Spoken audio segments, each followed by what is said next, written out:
Sophia Martinez had always believed that love would find her naturally, like morning sunlight streaming through her classroom windows.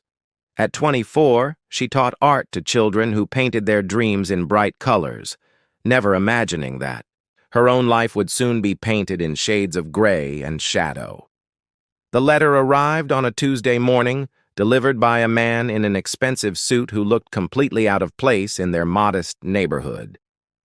Her mother, Elena, stood frozen in the doorway, her weathered hands trembling as she held the thick envelope bearing the Blackwood family crest. "Mama, what is it?" Sophia asked, setting down her coffee cup. The cream-colored paper felt heavy, official, dangerous somehow. Elena's voice cracked like autumn leaves. "Your father, before he died, he made arrangements. I never thought. I prayed they would forget." The words on the contract blurred as Sophia read them once, twice, 3 times. Her father had borrowed money from Blackwood Industries 15 years ago when she was just 9 years old. The debt had never been repaid, and now the terms were being enforced. She had been offered as collateral, a human guarantee for a desperate man's promise. "This can't be legal," Sophia whispered, but even as she spoke, she knew it was. Her father's signature was there, bold and desperate, next to a witness seal that made her stomach turn. "The Blackwoods always collect their debts," Elena said, tears streaming down her cheeks. "Damien Blackwood doesn't forgive, and he doesn't forget." 3 days later, he came for her. Damien Blackwood stepped out of a black sedan like he owned the very air around him.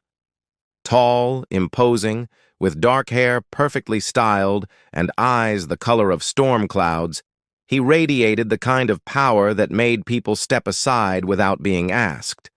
His charcoal suit probably cost more than Sophia made in 6 months, and he wore it like armor.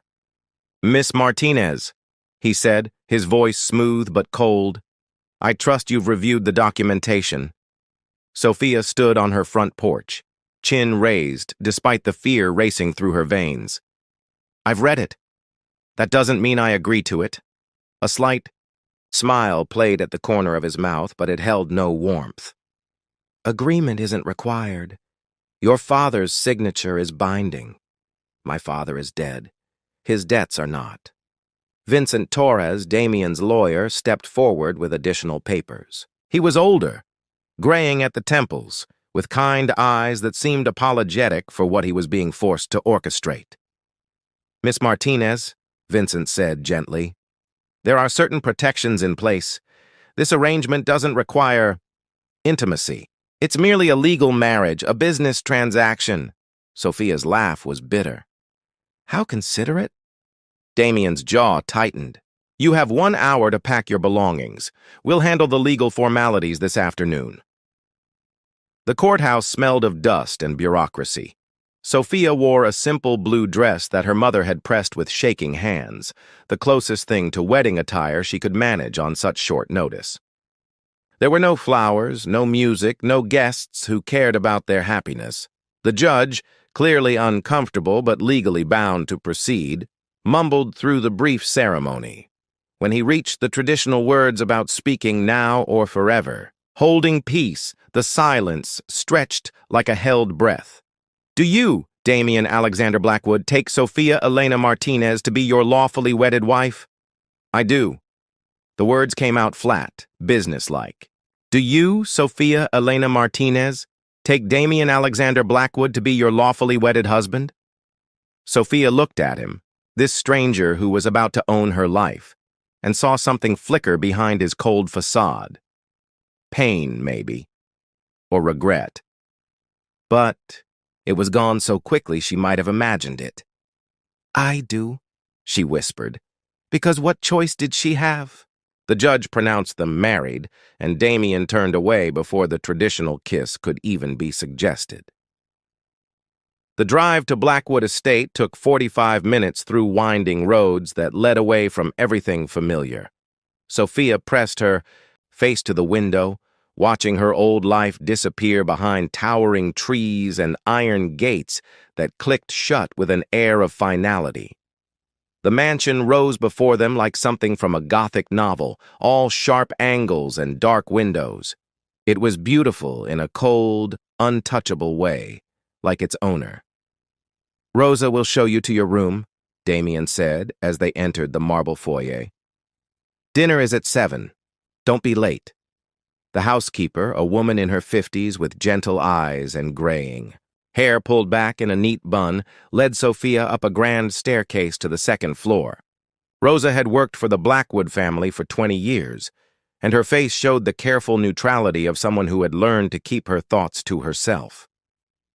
"This will be your room, Mrs. Blackwood," Rosa said, opening a door to reveal a space, larger than Sophia's entire childhood bedroom. It was decorated in soft grays and whites, elegant but impersonal.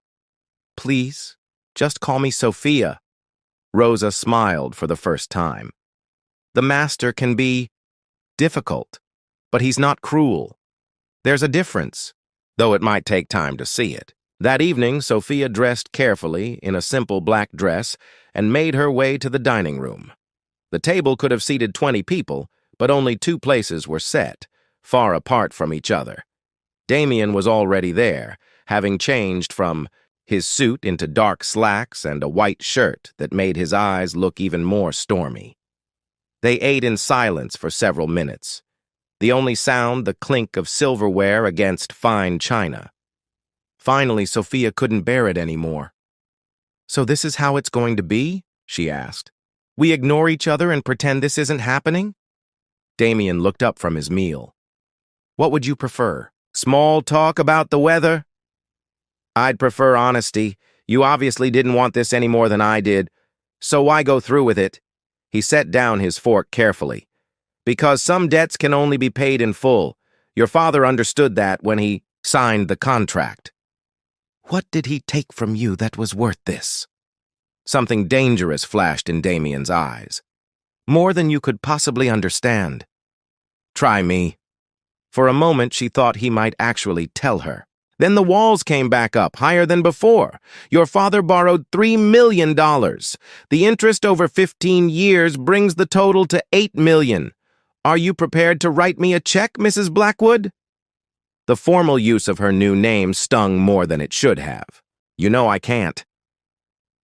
"Then this conversation is over." But as he stood to leave, Sophia caught his wrist. The contact sent an unexpected jolt through both of them, and for just a second, his careful control slipped. "I won't be invisible," she said, quietly. "Whatever this arrangement is, I won't disappear into these walls just to make you comfortable."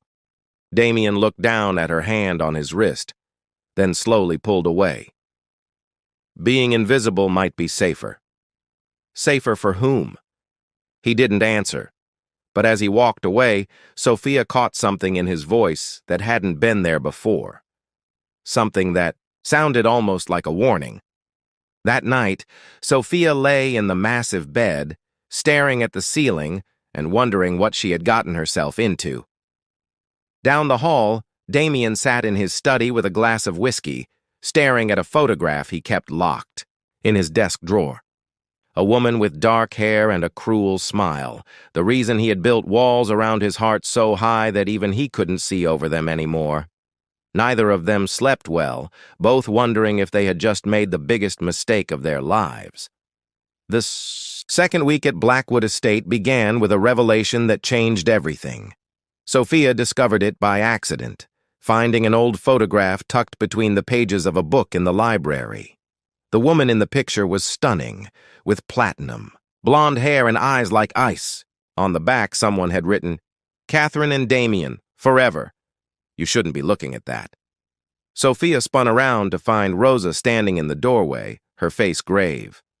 "Who is she?" Sophia asked, holding up the photograph. Rosa hesitated, then closed the library door behind her. "Catherine Wells. She was engaged to Mr. Blackwood 5 years ago. What happened?" She left him at the altar, ran off with his business partner after emptying several of his accounts, nearly destroyed the company. Rosa's voice was filled with old anger. "That's when he changed, became the man you see now." Suddenly, Everything made sense. Damien's coldness, his need for control, his insistence that their marriage was just business. He had been betrayed by someone he loved, and now he saw every woman as a potential threat. That evening, Sophia made a decision. She would not hide, in her room like a ghost. She dressed in a deep green dress that brought out her eyes and made her way to Damien's study. She didn't knock. "I want to know about Catherine," she said, closing the door behind her. Damien looked up from his laptop, his expression unreadable. "That's none of your business." "It is, if it explains why you treat me like I'm going to steal the silverware and run." A muscle in his jaw twitched. "Catherine is in the past." "No, she's not. She's standing between us right now, invisible but taking up all the air in the room." Damien stood slowly, moving around his desk to face her. "There is no us, Sophia. There's a contract. That's all." "Is it?" She stepped closer, close enough to see the flecks of gold in his gray eyes. "Because the way you look at me sometimes suggests otherwise. You're imagining things." "Am I?" She reached up, her fingers barely grazing his cheek. "Your hands shake when you're near me. Your breathing changes. That's not the behavior of a man who feels nothing." Damien caught her wrist, but he didn't push her away. For a moment, they stood frozen, the tension between them crackling like electricity. "Don't," he whispered. "Don't what? Don't see you as human? Don't notice that you're in pain? Don't care that someone broke your heart so badly you'd rather cage yourself than risk feeling again?" His grip tightened slightly. "You don't know what you're talking about." "Then tell me. Make me understand why you're so afraid of letting anyone close." For a heartbeat, she thought he might. Then he released her wrist and stepped back, the walls slamming into place once more. "Because everyone leaves," he said quietly. "And they take pieces of you when they go." The next morning brought an unexpected visitor. Sophia was having breakfast when she heard raised voices from the foyer. Through the dining room door, she could see a woman with platinum blonde hair arguing with Vincent Torres. Catherine Wells had returned. "Where is he?" Catherine demanded, her voice sharp and entitled. "I need to speak with Damien immediately." "Mr. Blackwood is in a meeting," Vincent replied coolly. "If you'd like to make an appointment—" "I don't need an appointment to see my fiancé." "Former fiancé," Vincent corrected. "And he's married now." Catherine's laugh was like breaking glass. "To that little nobody? Please, that's obviously just a business arrangement." Damien would never actually fall for someone so ordinary. Sophia felt her cheeks burn, but she forced herself to stay calm. She stood gracefully and walked into the foyer, her chin held high. "Mrs. Blackwood," Vincent said with obvious relief. "May I introduce Catherine Wells?" Catherine looked Sophia up and down like she was evaluating livestock. "So you're the debt collector's prize. How quaint. And you're the woman who stole money from the man who loved her," Sophia replied sweetly. "How predictable." Catherine's eyes flashed with anger. "Listen, little girl, Damien and I have history. Real history. You're just a temporary inconvenience." "If that's what you need to tell yourself." Before Catherine could respond, Damien appeared at the top of the stairs. His face went pale when he saw Catherine, then dark with anger. "What are you doing here?" he asked, his voice deadly quiet. Catherine's demeanor shifted instantly, becoming soft and vulnerable. "Damien, darling, I made a terrible mistake. I've been miserable without you. You made your choice 5 years ago. I was young and stupid. Marcus took advantage of me, filled my head with lies about you." She moved toward the stairs, her movements calculated and seductive. "I know I hurt you, but we can fix this. We can go back to how things were." Sophia watched Damien's face, saw the war between memory and reality playing out in his eyes. For a terrifying moment, She thought Catherine might actually succeed. Then Damien's gaze found hers, and something shifted. "No," he said firmly. "We can't. I'm married now." "That's not a real marriage," Catherine scoffed. "It's a business transaction. Send her away, Damien. We belong together." Damien descended the stairs slowly, his eyes never leaving Sophia's face. When he reached the bottom, he walked straight to her and, to everyone's surprise, took her hand. "This is my wife," he said clearly, "and I'm asking you to leave." Catherine's mask slipped, revealing the calculating woman beneath. "This isn't over, Damien. You can't hide behind a fake marriage forever." After Catherine left, the house felt different, charged with new possibilities and dangers. Sophia found herself thinking about the way Damien had taken her hand, the protective edge, in his voice when he called her his wife. That night, she couldn't sleep. She wandered down to the kitchen for some tea and found Damien there, staring out the window into the darkness. "Can't sleep either?" she asked softly. He turned, and for once, his defenses seemed lower. Catherine showing up, it brought back things I'd rather forget. "What kind of things?" He was quiet for so long she thought he wouldn't answer. Then, slowly, he began to speak. "I trusted her completely, gave her access to everything. When she left, she didn't just break my heart. She nearly destroyed everything my father built." His voice was raw with old pain. "I swore I'd never be that vulnerable again." Sophia moved closer, her heart aching for him. "Not all women are like Catherine." "How do I know that? How do I know you won't wake up one morning and decide this life isn't worth the trouble?" She reached out, covering his hand with hers. "Because I'm not going anywhere, Damien. I didn't choose this. But I'm here. And I'm not the kind of person who runs when things get difficult." He looked down at their joined hands, his thumb tracing slowly across her knuckles. "You could have anyone. Why would you want someone as broken as me?" "Because broken things can be fixed," she whispered. "And because I see who you really are underneath all that armor you wear." When he looked up, his eyes were vulnerable in a way she'd never seen before. "Sophia." "Yes? I'm scared of wanting this, of wanting you." She stepped closer, close enough that she could feel the warmth of his body. "Then maybe it's time to stop being scared." For a moment, they stood on the edge of something that could change everything. Then Damien's walls came down just enough for him to cup her face in his hands. "You're going to ruin me," he whispered. "Maybe," she replied. "But I'll put you back together again." When he kissed her, it was soft and desperate and full of years of loneliness finally finding its way home. And for the first time since their wedding day, Sophia thought that maybe, just maybe, this could become something real. The kiss in the kitchen changed everything between them. Over the following days, Damien's walls didn't disappear entirely, but they developed cracks that let light through.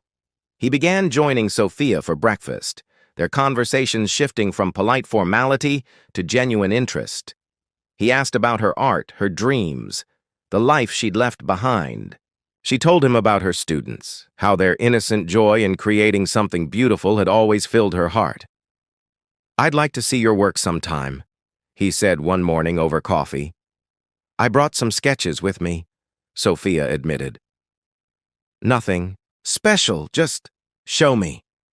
That afternoon, she spread her drawings across his study desk, portraits of her students, landscapes from her childhood neighborhood, abstract pieces that captured emotions she couldn't put into words.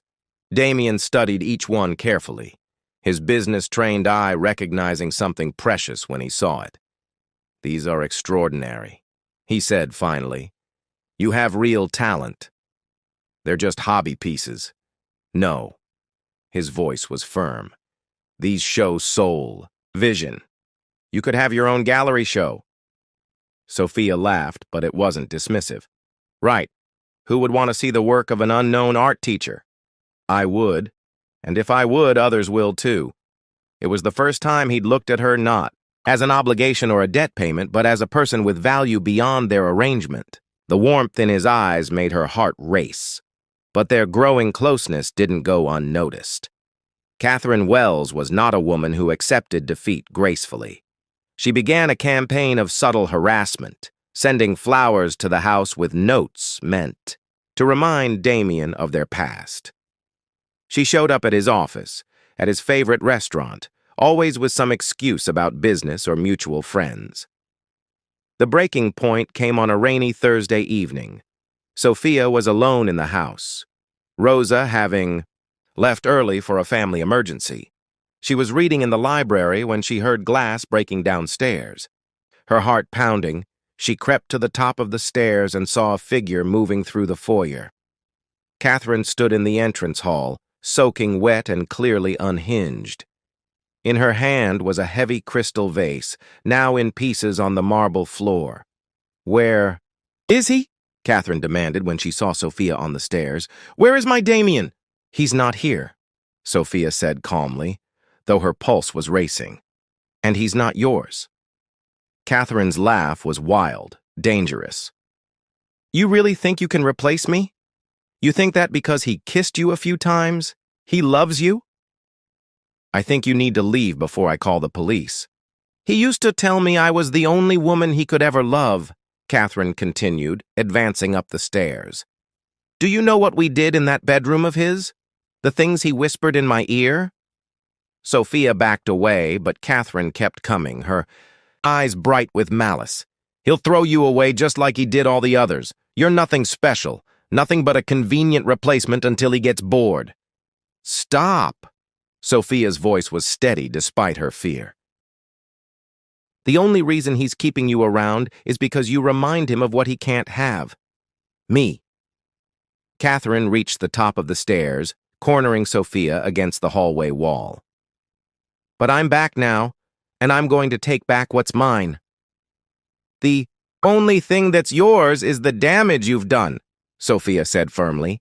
"Damien sees you for what you really are now, a selfish, cruel woman who destroys everything she touches." Catherine's hand shot out, slapping Sophia hard across the face.